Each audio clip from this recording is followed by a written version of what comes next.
When I was 12, my life flipped upside down. Up until that point, things were pretty normal, or so I thought. My name is Emily, and I'm 17 now, but I still remember the day my parents sat me down and told me they could no longer take care of me. They claimed financial struggles were to blame, and I was sent to foster care with barely an explanation. It felt like the ground had been ripped out from under me. I didn't understand how two people who were supposed to love me could just leave. At first, I believed them. They said they had no choice, that it was temporary, and that they'd figure things out. But days turned into weeks, and weeks into months. My foster parents, the Thompsons, were kind and patient, which was a relief considering how much anger and confusion I carried. They did their best to make me feel at home. Despite everything, though, I kept holding on to the hope that my parents would come back. Then one day, about a year after they'd left, I stumbled across their social media profiles. It felt like someone had sucker punched me.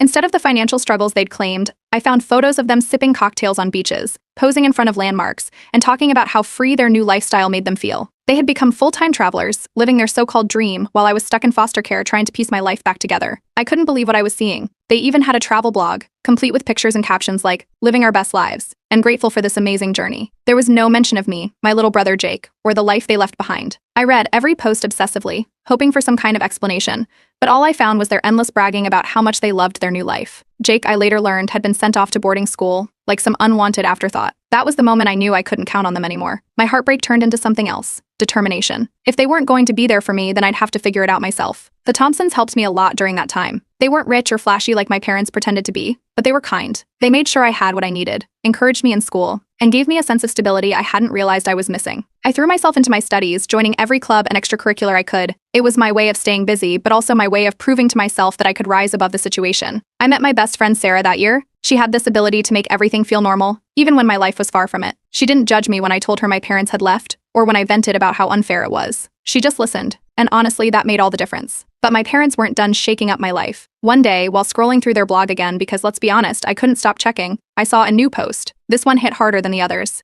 They'd just returned from some exotic island, raving about how simplifying their lives had given them true happiness. The whole thing made me sick. I sent them a long, angry email, laying out everything I felt, how abandoned I was, how unfair it was that they got to live this glamorous life while I had to start over from scratch. Their response: a short, dismissive reply that said I was being ungrateful and didn't understand their sacrifices. That was the last straw. I decided then and there to cut them out of my life entirely. If they wanted freedom, they could have it, just not at my expense. With the help of the Thompsons, I started learning about saving money and setting goals. I got a part-time job and saved every penny I could. By the time I turned 16, I had a small savings account and the determination to make it grow.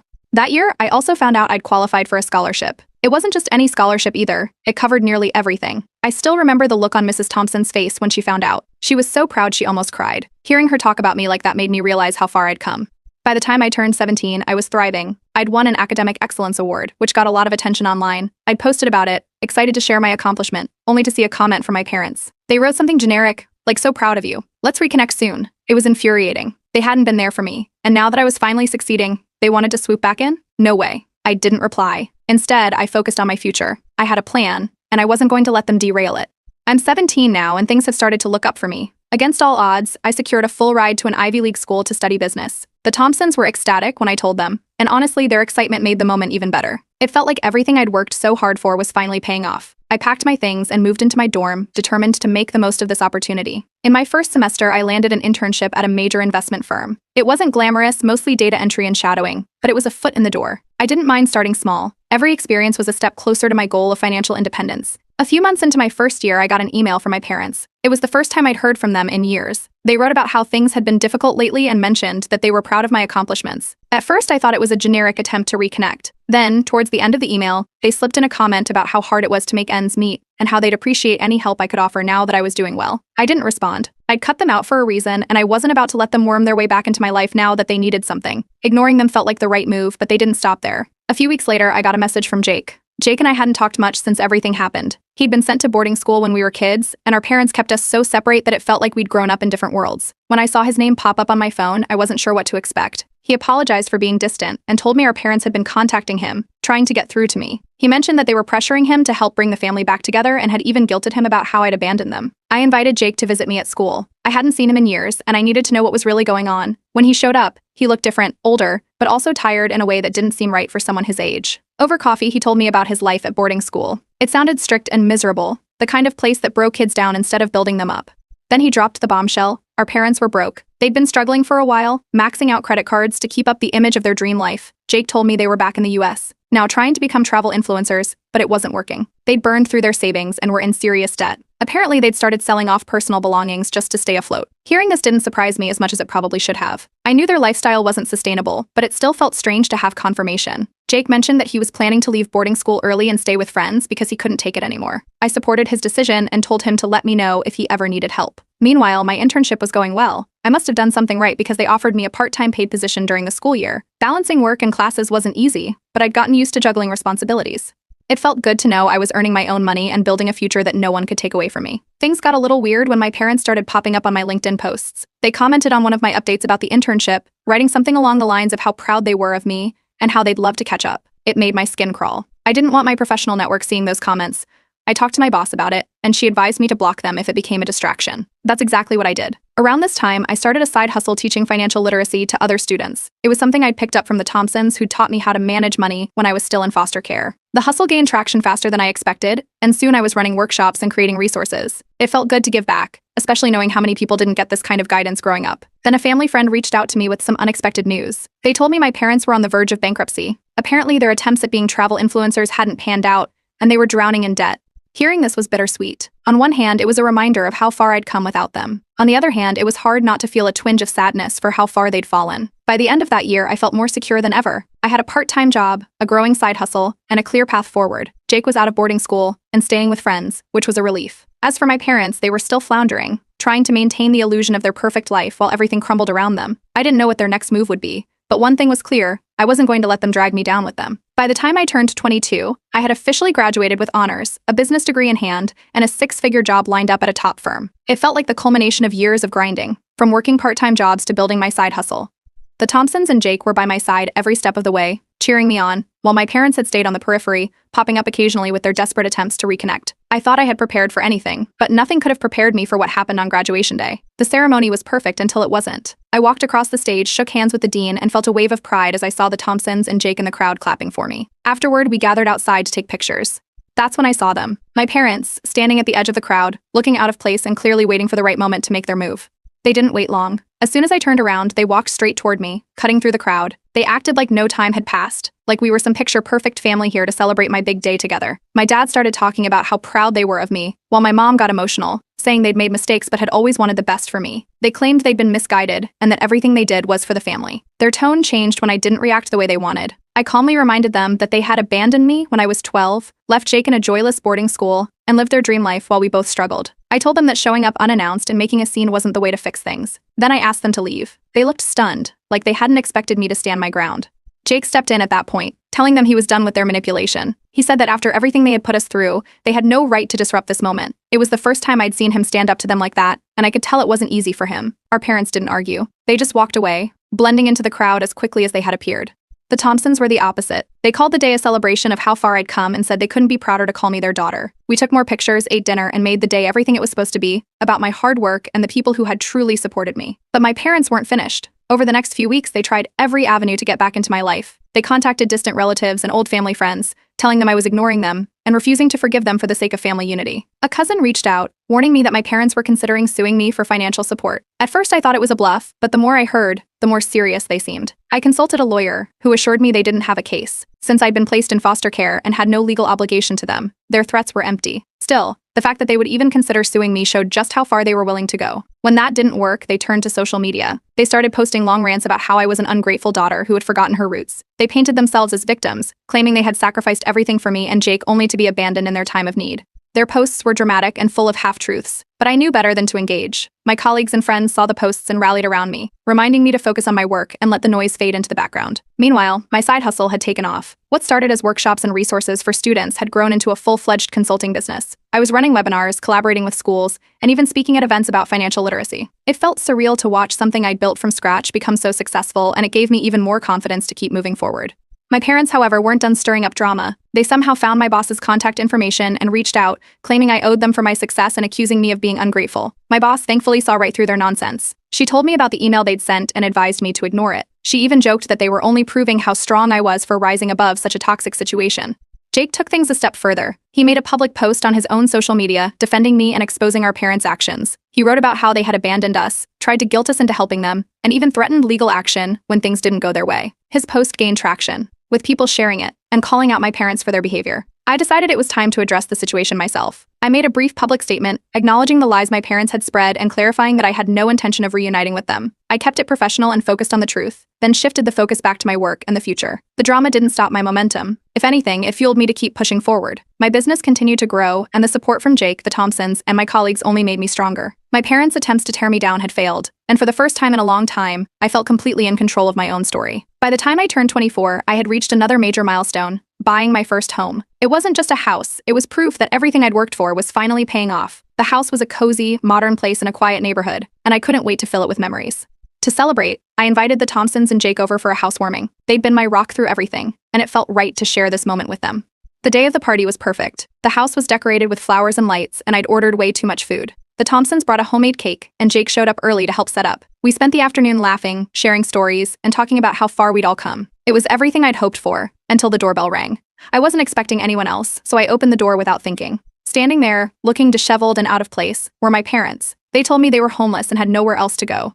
They asked to come inside, saying they needed my help. It felt like a scene out of a bad movie. I didn't let them in. I told them they couldn't just show up uninvited after everything they'd done. They didn't take it well. They started yelling, accusing me of being heartless and ungrateful. The commotion drew the attention of my neighbors, a few of whom came outside to see what was going on. I stayed calm and told my parents they needed to leave. When they refused, I had no choice but to call security. Security arrived quickly and escorted them off the property. The entire altercation was caught on camera by one of my neighbors, who later posted it online. Within hours, the video went viral. People were shocked by my parents' behavior and overwhelmingly supportive of how I handled the situation. But my parents weren't done causing trouble. A few days later, a tabloid published an article featuring my parents' side of the story. They painted themselves as victims, claiming I'd abandoned them in their time of need. The article was full of lies, but it didn't take long for people to start connecting the dots. Comments on the story were overwhelmingly in my favor, with many pointing out their history of manipulation and entitlement. My lawyer quickly issued a cease and desist letter, shutting down the story before it could gain more traction. It was exhausting to deal with, but I wasn't about to let them tarnish everything I'd built. My focus stayed on my work, which was gaining momentum in ways I never expected. My consulting business was now nationally recognized for its work empowering young adults. I was invited to speak at events, collaborate with nonprofits, and even contribute to educational programs. It felt surreal to see something I'd started as a side hustle grow into a movement that was genuinely helping people.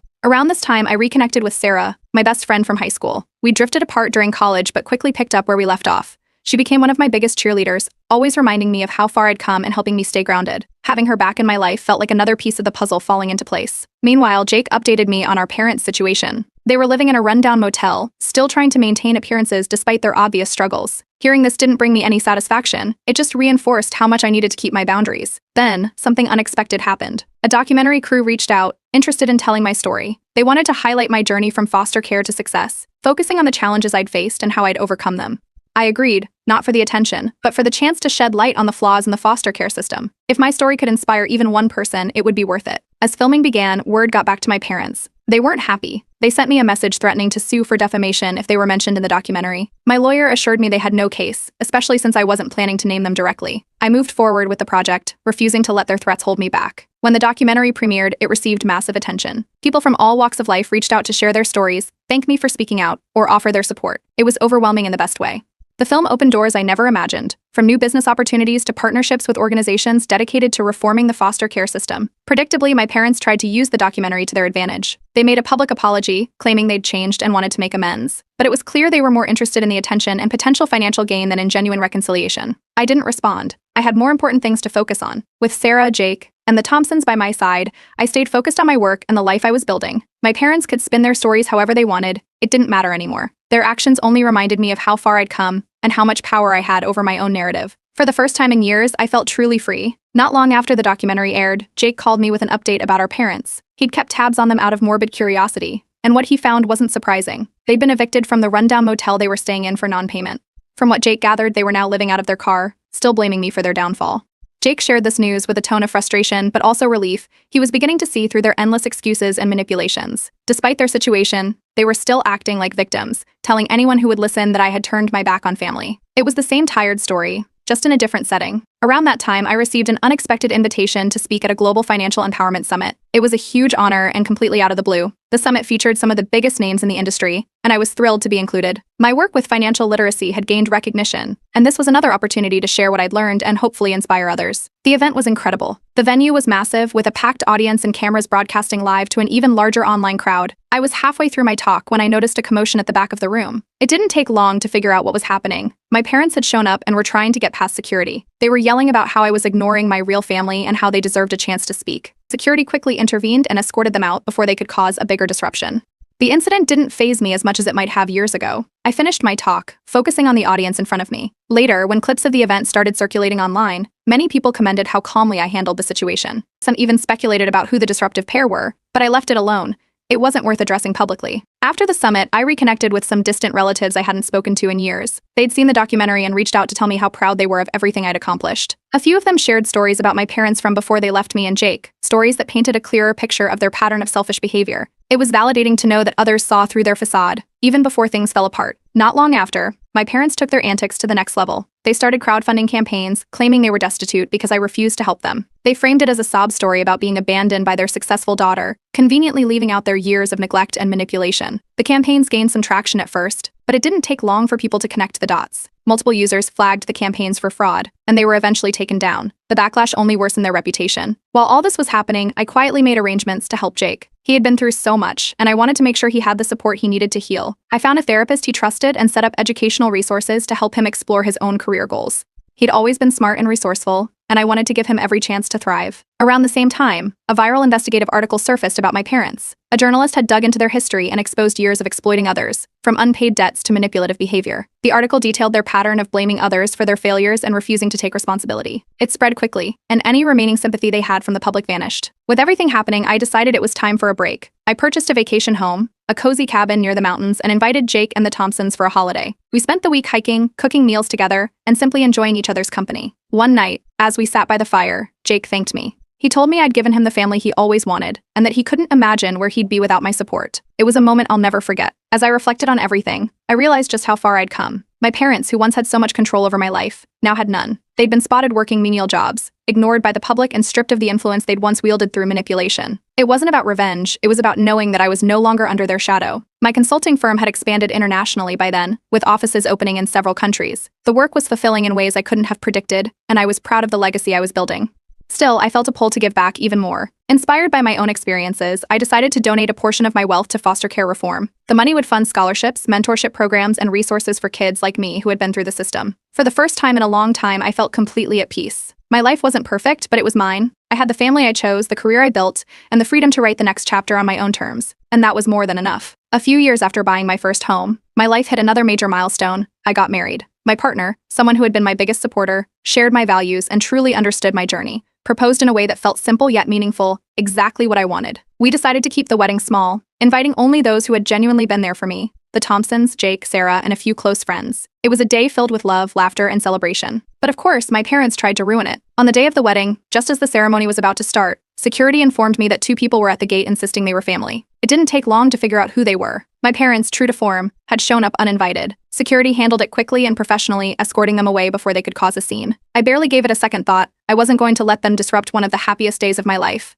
The wedding was everything I'd hoped for and more. The Thompsons gave a heartfelt toast, welcoming my partner into the family. Jake, who'd grown into a confident, thoughtful young man, shared his gratitude for the bond we'd rebuilt. A few months later, he officially changed his last name to distance himself from our parents. He told me it felt like closing a chapter and starting fresh. Around the same time, I received an award for my contributions to financial literacy and foster care reform. The ceremony was humbling, with so many incredible people in attendance, including leaders I'd admired for years. When I stepped on stage to accept the award, I saw the Thompsons and Jake in the audience, their smiles reminding me of how far we'd all come. It was a moment I'll never forget. Not long after, my parents sent a desperate letter. It was handwritten, filled with apologies, excuses, and pleas for help. I didn't read it. I couldn't. It wasn't about anger or resentment anymore. It was about protecting my peace. I placed the letter in a drawer and moved on, choosing not to let them take up any more space in my life. Shortly after, the Thompsons came to me with an idea that caught me off guard. They wanted to officially adopt me. I was already an adult, but they said it wasn't about legality. It was about making it official in their hearts. The process was surprisingly simple, and standing in the courthouse with them that day felt like closing one door and opening another. I finally had the family I'd always wanted. As if life wasn't full enough, a journalist reached out about writing a book inspired by my story. They wanted to dive deeper into my journey, not just to spotlight my success, but also to shed light on the systemic challenges faced by kids in foster care. I agreed, and the book turned into a bestseller, sparking conversations across industries and communities. Meanwhile, Jake was thriving. He graduated college, something our parents had once dismissed as unnecessary, with a degree he was passionate about. I'd funded his tuition, knowing it was an investment in a future he deserved. At his graduation, he gave a short speech thanking me and the Thompsons for believing in him. It was one of those full-circle moments that made everything feel worthwhile. As for my parents, the last I heard, they'd moved into a shelter. They'd burned every bridge and exhausted every resource. Their crowdfunding campaigns were flagged for fraud, and their manipulative tactics had alienated even the most forgiving relatives. It was a sad end, but it wasn't my responsibility to fix. In honor of the Thompsons, I funded a scholarship for foster youth, ensuring kids like me would have access to education and opportunities. The first recipients of the scholarship wrote letters thanking me, and their words reminded me why I kept pushing forward. At an event celebrating the initiative, I received a standing ovation that brought me to tears. It wasn't just about the recognition, it was about seeing lives change in real time. Sarah joined my consulting business around this time, fulfilling a lifelong dream of ours to work together. Her creativity and passion brought new energy to the team, and our partnership became one of the most rewarding parts of my career. I decided to cut the last remaining tie to my parents shortly after. I legally changed my last name, leaving behind the name that tied me to them. It felt like the final step in reclaiming my identity. Jake later shared a heartfelt post online, calling me the best sister he could have asked for and thanking me for everything I'd done. It went viral, with thousands of people commenting on the strength of our bond and the resilience we'd shown. Reading his words reminded me that, no matter what, we'd built something beautiful out of the wreckage our parents left behind. As I looked to the future, I felt nothing but pride. I had the family I chose, the career I built, and the ability to make a difference. My parents were just a shadow in the distance, a reminder of where I started but not where I was going. For the first time in my life, I felt truly free.